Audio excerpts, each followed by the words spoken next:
Bonjour et bienvenue dans mon journal de lecture de la semaine. Il sera question cette semaine dans mes lectures en cours ou terminées durant les quelques jours qui précèdent cette vidéo de 4 livres que voici. 4 livres dont certains sont épais mais à peine commencés dans leur lecture, et puis d'autres un peu moins épais et terminés, et puis d'autres en cours de lecture. Alors on va passer par différents endroits, par des œuvres assez importantes, assez difficiles pour certaines d'entre elles. On passera de William Faulkner à James Ellroy, en passant par François Bon et Gérard de Nerval. Voilà un peu le programme du jour. Je ne sais pas si je le ferai dans cet ordre-là. La réflexion est en direct, ou quasiment, ce n'est pas tout à fait du direct, mais en tout cas, je prends les livres et puis je m'arrête un instant pour réfléchir, poser un regard rétrospectif ou un regard qui me permettra de relancer cette lecture en cours. Alors, regard rétrospectif, mais pas forcément simple, et qui demanderait sans doute de recommencer la lecture. On sait que les grandes œuvres sont sans doute celles qu'on relit plutôt que celles qu'on lit. Ou quand on arrive à la fin d'une lecture, on a envie de la relire parce que soit on l'a adorée, soit on sent qu'il y a encore à explorer. C'est ce sentiment-là que j'ai à la fin de la lecture de ce livre majeur, Le bruit et la fureur de William Faulkner. William Faulkner, c'est précisé prix Nobel de littérature.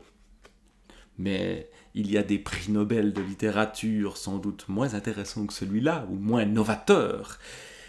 Et que cette œuvre-là en particulier, qui est un livre qui nous perd d'emblée et qui nous récupère in extremis dans cette lecture qui alterne sur les mêmes événements, le même milieu familial, le même milieu social, le même endroit pendant 4 partie, dont la première est totalement incompréhensible parce qu'il n'y a que ce que l'on voit, que ce que l'on perçoit. J'en avais déjà parlé la semaine passée. C'est cet idiot, ce personnage de Benji dont on ne sait pas trop qui il est.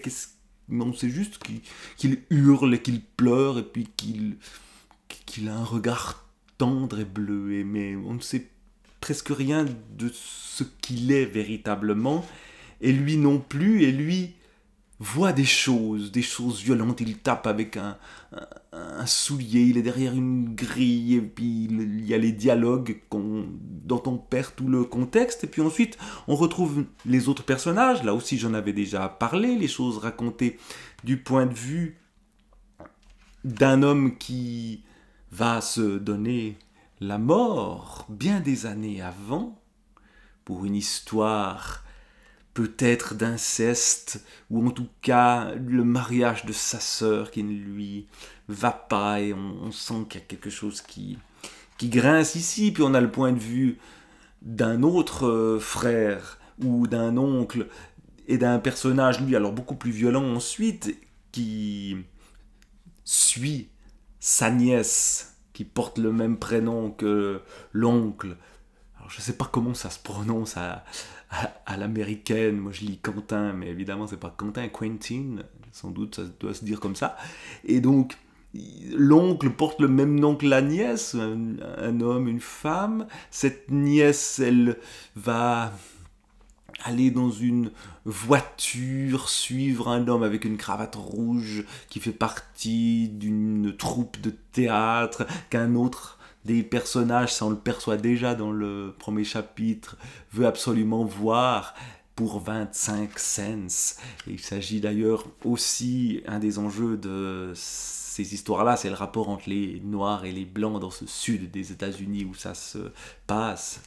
Et Et puis on a un dernier chapitre, c'est celui-là que j'ai lu, un 4e chapitre, où les points de vue sont plus variés, où on retrouve le point de vue de Jason, qui est l'oncle, qui lui veut, au fond, que sa nièce respecte les codes et qu'il la considère comme une traînée, où des termes encore plus durs sont utilisés, comme une putain parce qu'elle suit un homme, comme sa mère, semble-t-il, femme divorcée ou femme délaissée par son mari, ce qui revient au même, et qu'on ne veut plus voir dans la famille, la grand-mère qui joue un rôle aussi assez étrange dans cette histoire-là, bref, un huis clos familial assez glauque qui est décrit ici. Et puis on a tout d'un coup le point de vue aussi de Dilsey qui est la gouvernante ou la servante ou l'employée noire de cette famille et qui se retrouve à pleurer elle aussi. Et que s'est-il passé? On devine qu'il s'est passé quelque chose d'horrible. On ne sait pas tout à fait si Quentin, qui s'en était allé avec un homme avec une cravate rouge, est encore vivante. Certains s'imaginent, ou certaines, sa grand-mère s'imagine qu'elle s'est donné la mort comme Quentin, son propre fils, mais d'autres s'imaginent qu'elle est partie avec un homme en piquant l'argent. Bref, tout ça est très sombre, très noir, très glauque, mais tout se construit par étapes avec ces regards qui varient et qui jamais ne nous donnent une vision objective, une vision surplombante de l'histoire. Et c'est tout à fait perturbant, même si ce sont des techniques d'écriture que l'on rencontre souvent dans la littérature. Et au XXe siècle, il y en a d'autres. William Faulkner, bien sûr, mais on pense à Virginia Woolf, par exemple, et puis à d'autres qui ont ce type d'écriture-là qui permet de dire sans dire, de montrer, de dire le non-dit, au fond. Et ça, c'est assez fort, de montrer les choses qui clochent. Et puis ce personnage de l'idiot qui voit et qui réagit uniquement physiquement. Et c'est d'ailleurs lui qui termine le livre. Voilà comment ça se termine. Je ne vais pas raconter l'histoire qui n'est pas racontable. Enfin, en tout cas, ou peut-être l'est-elle, peut-être qu'il faudrait justement que je relise pour remettre tout dans l'ordre, mais est-ce nécessaire? Est-ce vraiment ce qu'il faut faire? Je ne sais pas. Mais voilà ce qui se passe à la fin. Ils approchaient de la place où le soldat confédéré fixait sur le vent et les intempéries ses regards vides sous sa main de marbre. Et jetant un coup d'œil autour de la place, donna un coup de badine à l'impénétrable Queenie, qui est, si je ne me trompe pas, l'âne qu'on utilise, ou est-ce un âne, ou est-ce un cheval, je ne sais plus, pour se rendre au cimetière. C'est la voiture de Mr. Jason, dit-il. Puis il aperçut un autre groupe de noirs. Faut montrer à ces nègres qu'on a de la distinction, pas vrai, Benji? Il regarda derrière lui. Ben était assis, sa fleur au poing, le regard vide et serein. Luster frappa de nouveau Queenie et la lança à gauche du monument. Donc celui qui aperçut un autre groupe, c'est Luster, qui est un jeune homme noir, si je ne me trompe pas, là encore, il y a des flous, des choses qui ne sont pas très claires dans ma lecture, qui fait partie des gens qui ont vu des choses aussi. Pendant un instant, Ben resta pétrifié. Donc Ben, c'est l'idiot qui nous raconte l'histoire au début, mais sans qu'on n'y comprenne rien. Puis, il hurla. De hurlement en hurlement, sa voix montait, lui laissant à peine le temps de respirer. Dans ses cris passait plus que de l'étonnement, c'était de l'horreur, de l'indignation, une souffrance aveugle et muette, rien qu'un son. Les yeux de Luster roulèrent dans un éclair blanc. « Grand Dieu !» dit-il, « Chut, chut, chut, grand Dieu !» Il tournoya de nouveau et frappa Queenie de sa badine. Elle se rompit et il la jeta, et tandis que la voix de Ben s'enflait vers un crescendo incroyable, Luster saisit l'extrémité des guides, se pencha en avant au moment où Jason, traversant la place d'un bond, s'élançait sur le marchepied. Brutalement, du revers de la main, il repoussa Luster, prit les rênes, scia la bouche de Queenie et, pliant les guides, lui en fouetta la croupe. À coups redoublés, il la força à galoper, et tandis que la rauque agonie de Benji rugissait autour d'eux, il l'obligea à passer à droite du monument, puis il décocha un coup de poing sur la tête de Luster. « Tu n'es pas fou de le faire passer à gauche, dit-il. Il se pencha en arrière et frappa Ben. La fleur de nouveau se rompit. « Tais-toi, dit-il, tais-toi. » D'une secousse, il retint Queenie et sauta à terre. « Ramène-le à la maison, nom de Dieu. Si jamais tu repasses cette grille, avec lui, je te tue. »« Oui, monsieur, » dit Luster. Il prit les guides et en frappa Queenie avec l'extrémité. « Là, Benji, pour l'amour de Dieu !» La voix de Ben n'était que rugissement.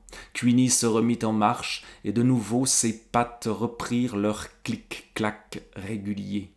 Ben se tut aussitôt. Luster, rapidement, jeta un coup d'œil derrière lui, puis continua sa route. La fleur brisée pendait au poing de Ben, et ses yeux avaient repris leur regard bleu, vide et serein, tandis que de nouveau, corniches et façades défilaient doucement, de gauche à droite, poteaux et arbres, fenêtres et portes réclament, tout dans l'ordre accoutumé. Et pourtant, on voit bien que cet ordre a été profondément bousculé, violenté, qu'une violence extrême s'est fait jour, mais elle se fait jour entre les mots, parce que tout ne peut pas se dire. Et il y a une très grande force dans ce livre-là à ne pas dire, à ne pas montrer la violence de manière directe, dans Le bruit et la fureur de Faulkner. Et c'est tout à fait différent d'un livre qui pourtant se passe dans les mêmes endroits, en partie, qui lui va dire avec beaucoup plus de franchise et de manière beaucoup plus directe la violence, c'est James Ellroy dont je vous parle déjà depuis un certain temps, puisqu'il y a cette trilogie de 3 livres qui font tous à peu près 900, entre 800 et 900 pages chacun, qui s'intitule Underworld USA.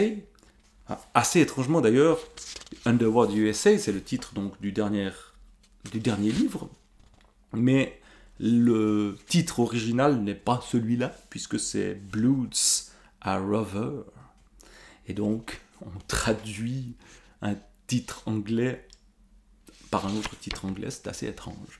Mais bon, c'est le monde souterrain des États-Unis. Et évidemment, dans Le bruit et la fureur, c'est aussi cela. Mais ici, on est dans une époque plus récente. Le bruit et la fureur, les dates des événements, c'est 1928, et puis avec un retour vers 1910. Ici, on est dans les années 1960, au début, alors j'en suis au début du 3e volume de la trilogie. On avait quitté cette histoire avec le double assassinat en 68 de Bobby Kennedy et de Martin Luther King, ou si on voulait prendre l'ordre chronologique, c'est d'abord Martin Luther King, puis Bobby Kennedy, avec la théorie du complot qui est mise en avant par James Ellroy, Alors que, si l'on s'en tient aux faits connus, ce sont plutôt des individus isolés qui sont les assassins, encore vivants d'ailleurs, en tout cas l'un d'entre eux, d'après les petites recherches que j'ai faites, un certain Sirhan qui a tué Bobby Kennedy, Robert Kennedy Senior, hein, son fils aujourd'hui est en train de faire des ravages toujours aux États-Unis, mais donc on a assisté à ces deux assassinats, et puis on retrouve nos mêmes personnages au début de ce troisième volume. On remonte aussi en arrière.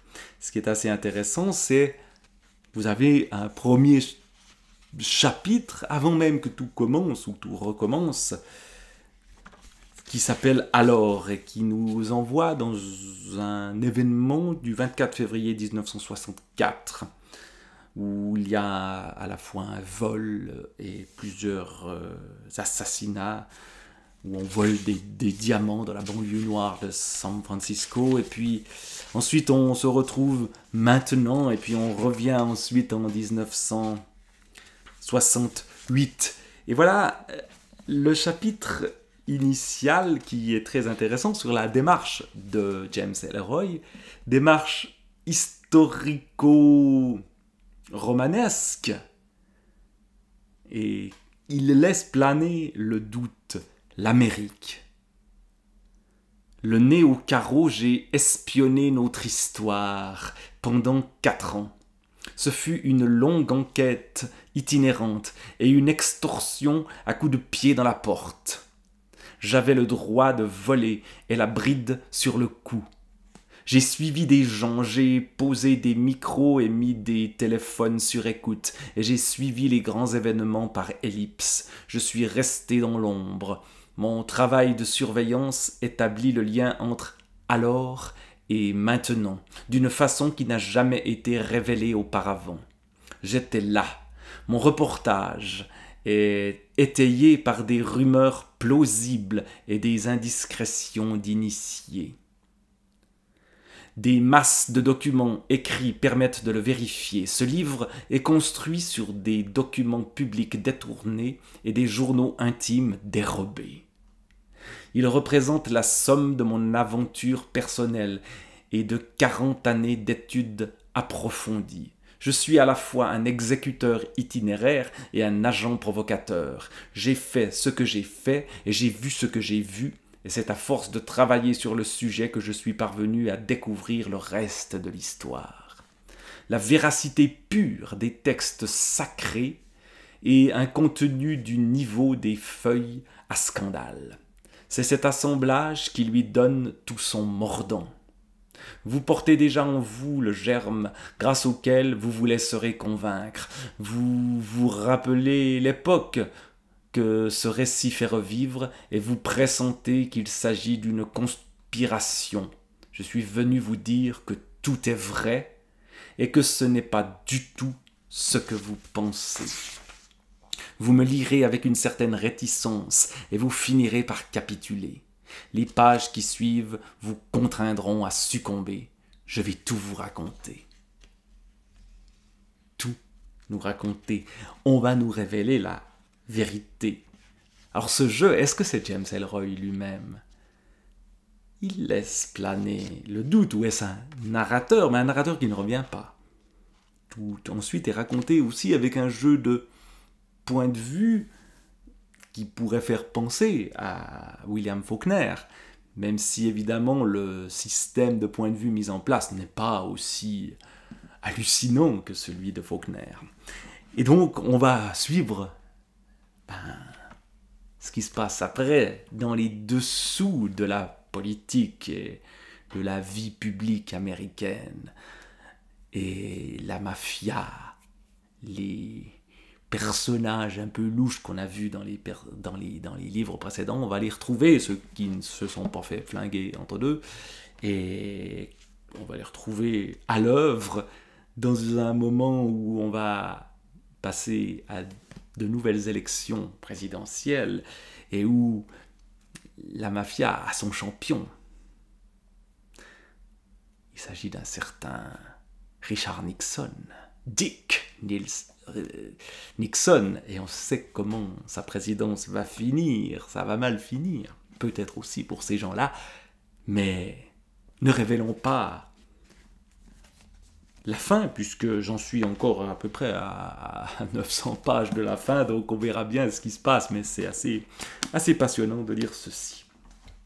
Et puis, l'histoire, elle est au cœur aussi d'un autre livre, d'une autre date, où là on va aller 20 ans plus tard, et changer de continent, même si le président Kennedy fait partie des références liées à ce lieu-là. Berlin 1988, François Bon, un an avant la chute du mur, la ville comme une île, reprise révisée de Calvaire des chiens.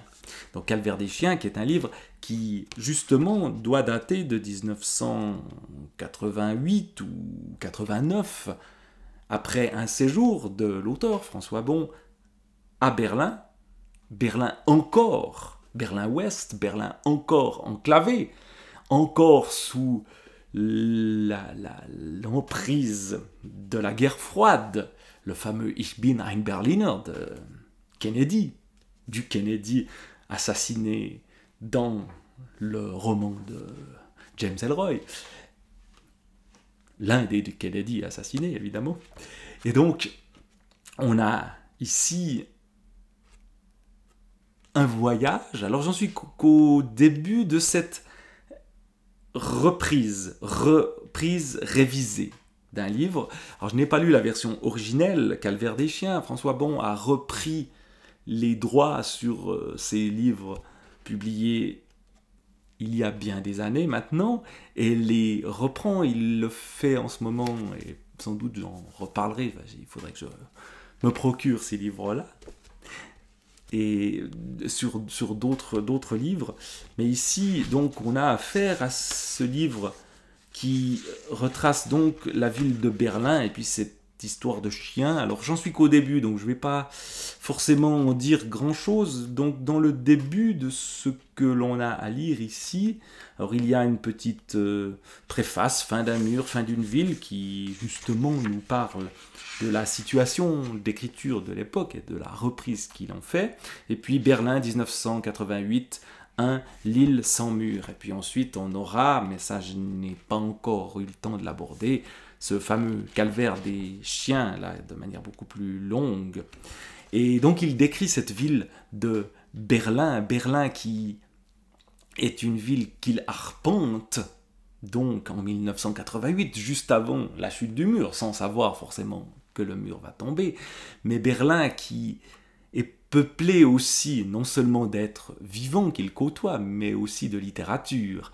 Et je vois là derrière moi dans les livres, ici, tiens, je vais le sortir. Par exemple, Walter Benjamin, Une enfance berlinoise, et puis à côté il y a Kafka. Et donc, ça, c'est aussi présent. Alors je vais lire un petit passage de ce début de livre, de la partie qui s'appelle L'île sans mur. Le mur s'effondrant en 1989, on le sait aujourd'hui, qui parle de la ville. La ville est un thème ultra présent chez François Bon, et pour ceux qui ont participé aux ateliers d'écriture proposés par François Bon, eh bien, cette notion de ville, elle est au cœur aussi de la réflexion. Les villes, quand on y est en voyage, sont la mémoire de ce qui y a passé avant nous. Banalité. Mais on vient dans leur regard, à l'exacte manière dont ils posaient les yeux. Il y avait ce ciel et ce coin de rue peut-être, et l'encadrement de la fenêtre, et le goût de cette boisson. En tout cas, le vent était le même, et la lumière de l'hiver au soir. On reprend les notes de Dostoïevski, notes d'hiver en 1867, et les mots qu'il emploie sont toujours des mots clés. Berlin, aigre douce, une impression aigre, et Fedor et Anya sortant des quais d'Anhalter Bahnhof, le portique sur l'herbe de la gare où convergeait toute l'Europe. Restent les noms de rues, et à l'arrière cette bizarrerie d'une rue passant successivement sous 17 ponts de chemin de fer, armature métallique, ou de chemin de fer à armature métallique. Et cette phrase, encore plus étrange, mais un Dostoïevski voit au-delà de nous, devant et plus juste, je sais à présent que je suis coupable devant Berlin, comme si nous aussi serions toujours prêts à manquer la ville parce que ce qu'elle porte à sa surface n'est pas ce qui fonde le rapport profond avec elle. Dostoïevski fera errer sa même inquiétude à Dresde, Londres et Paris, mais Berlin reste le sas, ce qui ressemble tant à Pétersbourg, parce que c'est juste au bout des trains, et là qu'on en change pour s'en aller dans les villes.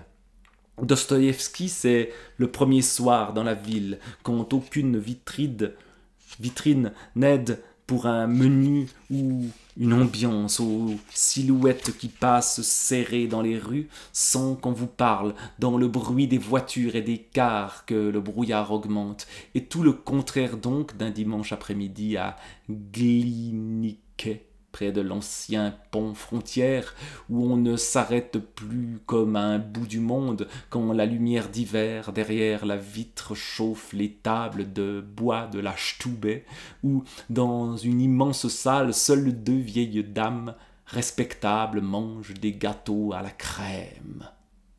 Là on a une phrase très longue là, de François Bon, mais qui reconstruit tout un univers à partir des mots de Dostoïevski. La ville comme ce qu'on a lu de la ville et de ce que l'on a vu de la ville. Et il poursuit ceci, il citera, j'ai sorti le livre juste avant, le livre de l'enfance berlinoise de Walter Benjamin, il citera Kafka, et bref, donc on marche dans une ville peuplée de fantômes, mais peuplée aussi de vivants, et avec une histoire extrêmement lourde, bien sûr. Et donc, pénétrer dans Berlin de cette façon-là, avec François Bon et tous ceux et celles qui l'accompagnent, eh bien, c'est extrêmement précieux. Je n'ai jamais mis les pieds à Berlin. Peut-être bien que cette lecture-là me fera aller vers cet endroit-là.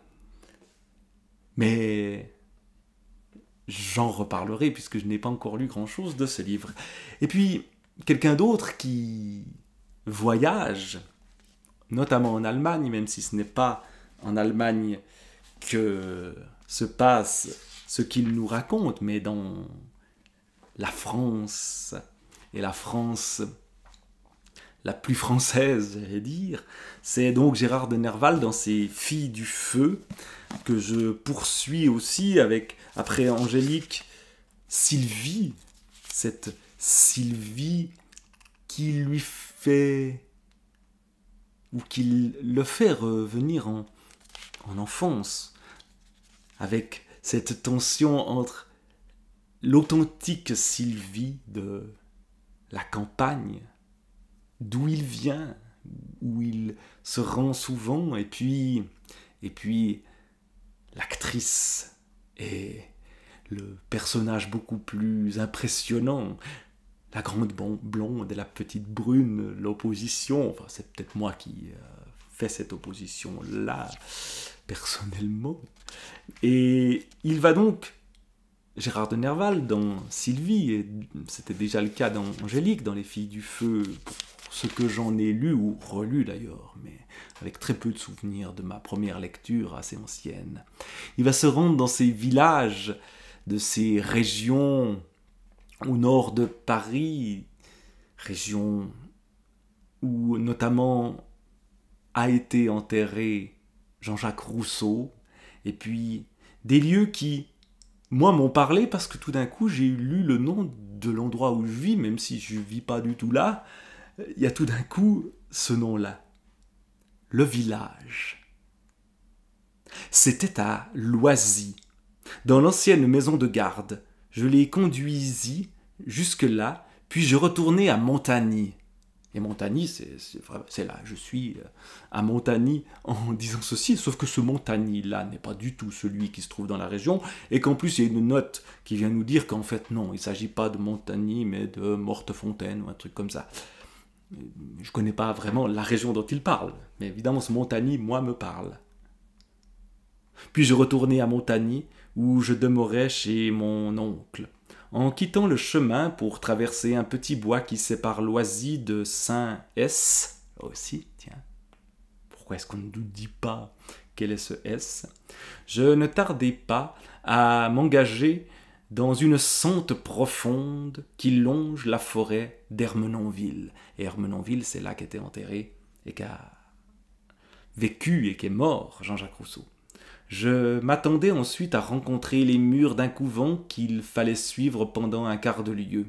La lune se cachait de temps à autre sous les nuages, éclairant à peine les roches de grès sombre et les bruyères qui se multipliaient sous mes pas. On voit cette attention aux détails qu'on avait aussi chez François Bon dans Berlin. Et la présence des auteurs anciens qui ont vécu. Ermenonville, il y a le fantôme de Jean-Jacques Rousseau. Ici. À droite et à gauche, des lisières de forêt, sans route tracée, et toujours devant moi, ces roches druidiques de la contrée qui gardent le souvenir des fils d'Armène exterminés par les Romains. Du haut de ces entassements sublimes, je voyais les étangs lointains se découper comme des miroirs sur la plaine brumeuse, sans pouvoir distinguer celui même où s'était passée la fête.